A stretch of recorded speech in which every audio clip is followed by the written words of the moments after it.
तो यासारखा बधीर जाणे बधीर टाकायचं नियम पुतळ्याखाली बसतो, इमानदारीनं काम करतो. तू देवेंद्र फडणवीस खाली बसला म्हणून पाप करायला, दोन्ही टांगड्याच्या मध्ये बसला, देवेंद्र फडणवीस खाली बसला म्हणजे काय? सावलीला जरी तू त्यांच्या असला पक्षाच्या जरी सावलीला असला तू, त्याचा अर्थ असा तुम्ही दुसरा अर्थ काढता. मग मी त्याला काय करू शकतो? म्हणजे सावलीला बसला असं म्हणतो, कुणाच्या चटक्यात सावलीला बसला त्याचा अर्थ वेगळा काढायचा नाही. म्हणजे देवेंद्र फडणवीस म्हणजे पक्षी आणि देवेंद्र फडणवीस खाली बसला म्हणजे त्याच्या सावलीला बसला. स्पष्टीकरण करून सांगतो लगे, कारण तुम्हाला वेगळेच नाद आहे. त्याच्यामुळे त्याचा अर्थ तुम्ही तिसराच घेता. तुम्ही सावलीला बसला म्हणून मस्तीत येऊ नको. तर एका मस्तीत नाही यायची, अजिबात नाही यायची. मस्ती मागात पडून पक्षाला सगळ्या, तुझी मस्ती सत्तेची मस्ती मागात पडून. मी पुतळ्याखाली बसून जातीचं काम करतो आणि जातीला काही ना काहीतरी मिळून दिलं. मी उद्या मी नेलो तरी मी काही ना काहीतरी समाजाला दिलंय आणि माझं आयुष्य सत्कारणे लागलं, माझं जीवन सत्कारणे लागलं. समाजाला काही ना काहीतरी मी आरक्षण देऊ शकलो, काही ना काहीतरी लढू शकलो, त्यांची एकजूट करू शकलोय, त्यांच्या लेकरांना न्याय देऊ शकलोय, समाजाची ताकद वाढविली. तुम्हाला पक्षातल्या सगळ्या राजकारण्याला ते लोक माझे गोरगरीब दबत होते, भेट होते, तुम्हाला कुणाला गिनीत नाहीत. आता पाचही पक्षातल्याला काही पक्षातल्याला पावर आली माझ्या मराठा समाजात. तुझ्यासारखं बसून काड्या नाही लावत. आणि देवेंद्र फडणवीसचा आम्हाला काही राग नाही. दुसरा प्रश्न काय त्याचा?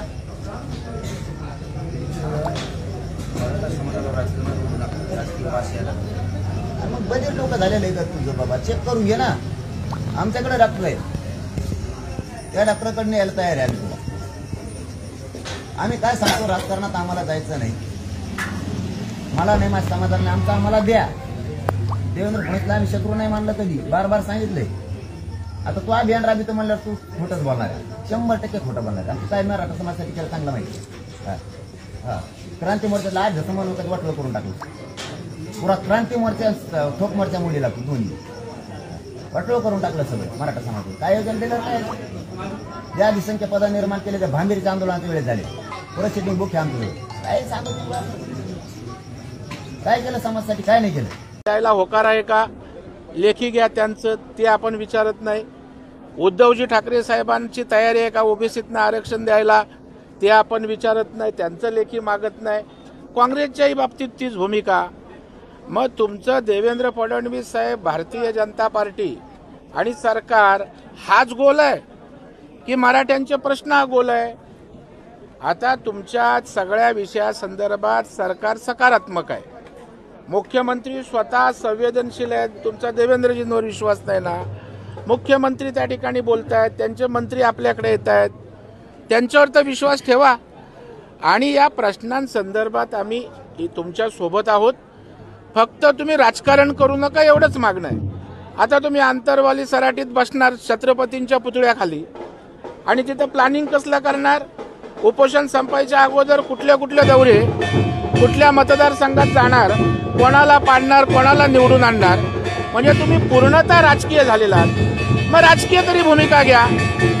आणि मराठा समाजातल्या तरुण तरुणींचे अश्रू आम्ही नेहमीच पुसत असतो. आम्ही मराठा समाजासाठी 15-20 वर्ष तरुण तरुणींसाठी काम करतोय. मग त्यांच्या परीक्षा असेल, पदोन्नती असेल, अधिसंख्येचा विषय असेल, भरतीचा विषय असेल, प्रत्येक वेळेला समाजातल्या तरुण तरुणींच्या मागे आम्ही ताकदीनं राहिलोय. तुम्ही फक्त आता इमोशनल मराठा समाजाला राजकारणात ओढू नका. तुम्ही आपली आंदोलनाची भूमिका नीट ठेवा. आम्ही सोबत आहोत. सरकारकडे आम्ही आपले दूत म्हणून, पोस्टमन म्हणून काम करू. परंतु जो काही राजकीय वास आता यायला लागलाय, कारण तुम्ही बसताय पुतळ्याखाली महाराजांच्या आणि प्लॅनिंग काय, कुठल्या मतदारसंघात कोणाला उभं करायचं, कोणाला पाडायचं, तर मला वाटतं हे सगळं राजकीय सुरू झालंय. आणि मग तसं असेल तर खुली राजकीय भूमिका घ्या. तुम्ही मराठा समाजांच्या भावनांची अशा प्रकारे तुम्ही आपल्यासाठी उपयोग करून घेऊ नका राजकारणासाठी. आणि ते आता मराठा समाजाला कळून येतंय. माझ्याशी अनेक संघटनांचे नेते, मराठा समाजातले काही ठराविक लोक सुद्धा बोलत आहेत की आपली भूमिका योग्य आहे. आता आपल्या आंदोलनाचं राजकारण होऊ पाहतंय. आणि अजूनही विनंती आहे हे राजकारण करू नका, आम्ही आपल्या सोबत